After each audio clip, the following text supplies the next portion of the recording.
big gate of action. I should recall it the big gate of consistent action. Every day, challenging yourself to improve. Every day. Now, notice, no one likes that. Because you feel like every day, Brent, I'm like, every day. And you're like, but I had a terrible day. Okay, well then improve how you experience that day. See, I can have a terrible day. And at the end of the day, I can go, okay, 2 years ago, here's how I would have dealt with that terrible day.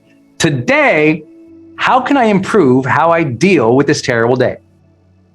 It doesn't mean you don't have terrible days anymore, does it? It doesn't mean you're not tired. It doesn't mean you don't get stressed. It doesn't mean you don't get frustrated. What it means is you have the intention to ask, oh, how can I improve how I'm dealing with this?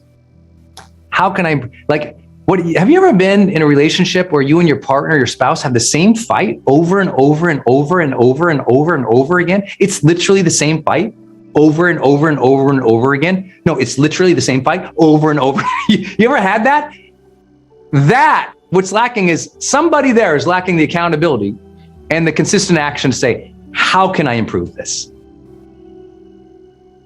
How can I do it? What's happened is it's turned into a blame game, right? This person's responsible, not me. No accountability, no action. I don't have to improve it. You improve it. You broke it. You cheated. You're the bad one. You're the one bringing this up. And all of a sudden, you, blame, no accountability. I don't have to change, no action. If both couples get into that, that's where couples therapy has to happen, because they're both in the blame game. They've both taken the accountability off. They believe the lie that, relationships have to be 50-50 equal. No, relationships actually mean 100-100. You're 100%, you're responsible for yourself. I'm 100% responsible for myself. And it takes 100% to keep improving this thing and making it better year over year. I think that's what people forget. It's not like huge dramatic shifts always need to happen. What has to happen for most people to change? Awareness, acceptance, and accountability. And then just small, consistent actions to improve, right? It's like, that can be so tactical and tangible. I think of my career as a coach. I just try to get better every session. It doesn't mean I'm always actually better every session. It's my intention. I'm going to get better. Every session with this client will get better. Sometimes it feels like it goes 2 steps back. Luckily, it's 3 steps forward at some point.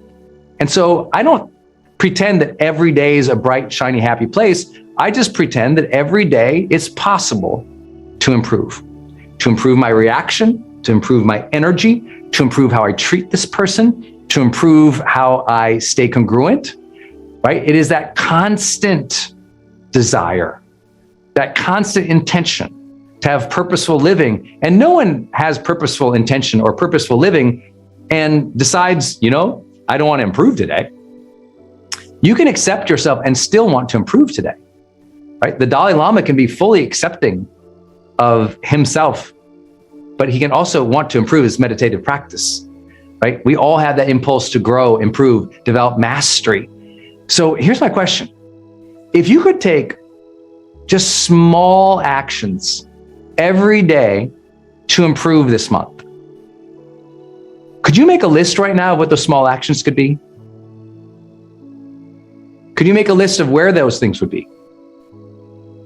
Just some small actions. If it was health, maybe you're like, okay, I'm going to meditate every day at 2:00. Great.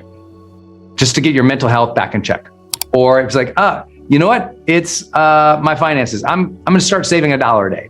Or you're like, I'm going to, if it's in your relationships, I'm going to start complimenting my wife more. All those things consistently applied shift everything. The small actions compound into big character changes, right? I and my clients, when I think about them, they're a result of a lot of conversations that awareness opened, acceptance happened, accountability was taking place, and then we just moved them forward a little bit. Moved them a little forward, small actions. And over a period of weeks and days and months, as we developed them, all of a sudden they were like feeling better. and reporting these astounding results. In our certified high performance coaching program, we have a score, which is basically a client driven score of how they rate each session. And they can score on a 0 to 10 basis. The industry average is somewhere around a 6.7, maybe to 7.8, depending on the certification or the school. Ours is a 9.7 out of 10. Why? Because we focus on habits. We focus on high performance habits, and they're action oriented, right? If you ever read High Performance Habits, the research behind that is pretty clear. These are action oriented. High performers seek clarity. They generate energy. They raise necessity, right? They develop influence. They demonstrate courage. Each of those first words, did you ever hear that? They were verbs. They're action words. Seek, generate, raise, develop, demonstrate. Got it?